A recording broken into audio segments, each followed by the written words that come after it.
Hi, welcome back to the Single Man Chef. It's Grant Patterson here again. And as promised, we're going to cook some salmon. So the setup for this one is really simple. Okay, let me show you.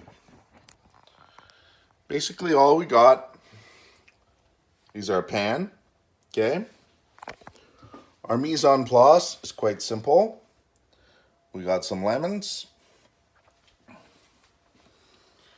We've got our delicious looking sockeye salmon, a fillet. And we have some dill.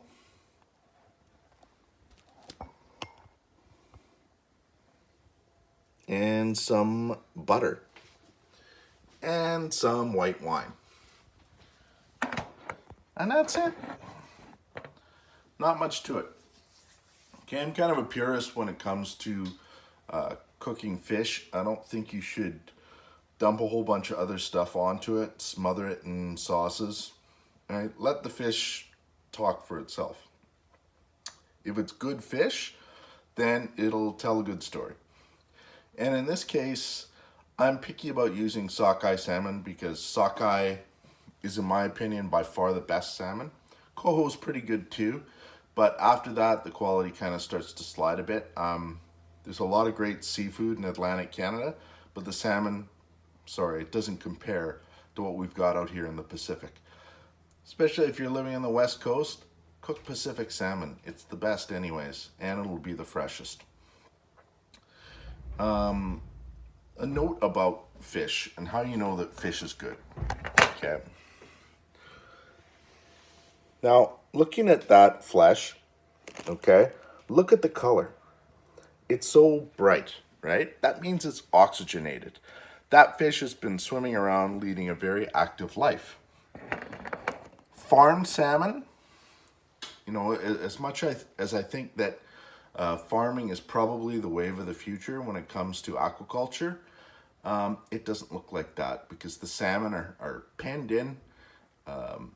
They're not living the natural type life. A salmon's life is typically very vigorous. I mean, these are the guys who swim upstream in order to breed. So they're the superstars of the fish world, right? And the flesh of this fish reflects that sort of life. It's a wild fish. As a farmed fish is not going to look like that.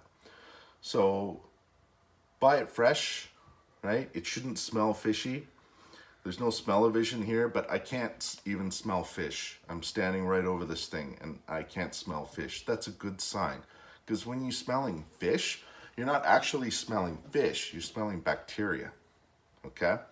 So you don't want that. So get it fresh and get it wild. Okay, so we're gonna start off here with some butter.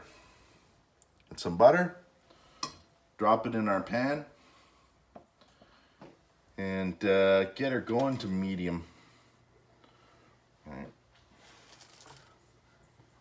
Really, I can't emphasize this enough, do not overcook your fish. Please don't. It's basically, in my mind, exactly like overcooking a steak. It's a crime against that poor animal that gave its life so that you could eat. Okay? Don't do it, please. Having said that, doneness is a matter of personal taste. I don't particularly like raw fish that much either. But if it's a little underdone and it's a nice fresh fish like this, you're not going to get sick from it, okay? It's only that sketchy stuff that's starting to smell that you really got to worry about, and stay away from that stuff anyways. This is a rule that goes for pretty much everything except for pork and chicken, where you do have to really worry about doneness. Other than that, if it's not going to be good for you underdone, that's probably not going to be good for you at all. This goes for ground beef too. Okay? You should be able to trust your food a little bit more than that. So while our butter is melting in the pan, we're going to cut up our salmon. I'm going to go down to ground level for this.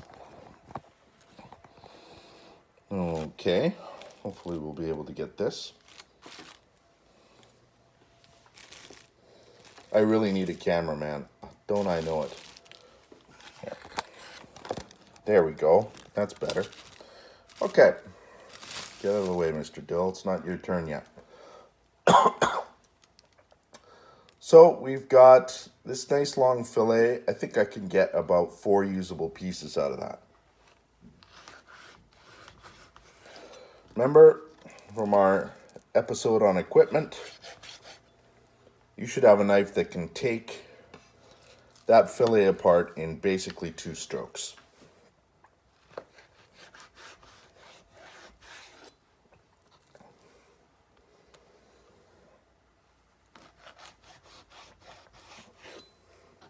And there we go. 4 nice pieces. That'll all fit in one pan. Okay?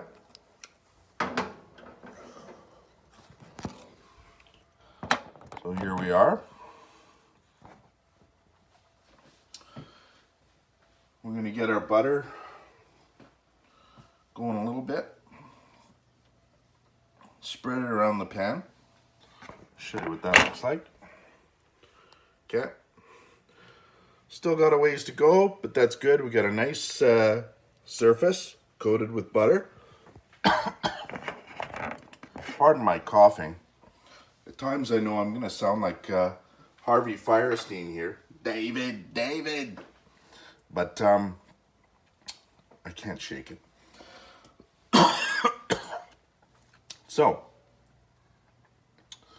put our fish down. You notice I didn't take the skin off. Okay? A lot of people think, of course you should.